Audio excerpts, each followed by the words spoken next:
Maria sat up abruptly in her bed, shivering despite the warm night.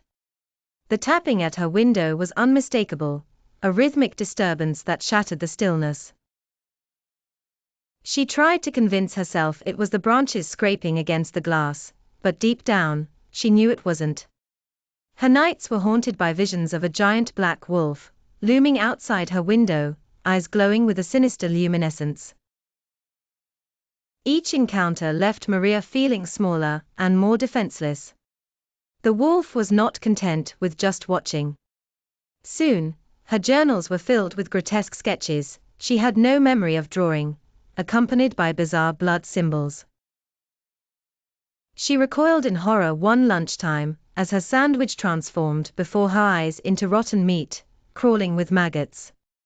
Her frantic cries for help were met with skepticism and veiled concern by her friends and teachers. "It's stress," they told her gently, "an overactive imagination." But Maria knew it was more.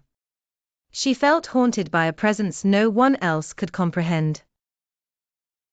The narrative took a ghastly turn when the wolf manifested in flesh, or rather, through human hands. Late one night, the masked figure entered Maria's home, silently navigating the spaces until reaching her room. Before she could scream, the man seized her, whispering threats laced with malicious intent. She found herself in the cold confines of her basement, bound and terrified.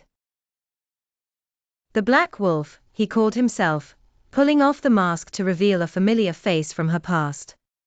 Cast under a new light of hatred and revenge, he tortured Maria physically and mentally for a slight she'd long since forgotten, a high school embarrassment that festered into a decade-long vendetta.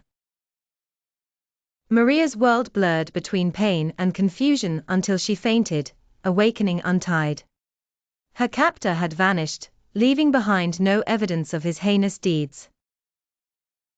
When law enforcement arrived, skepticism colored their views, dismissing her harrowing experience as a mere figment. Declared a danger to herself, Maria was driven to a mental institution. But as the car pulled away, a cruel taunt carved itself into her memory, the message clear against the window pane, the girl that cried wolf. The truth of her ordeal buried beneath disbelief and silence.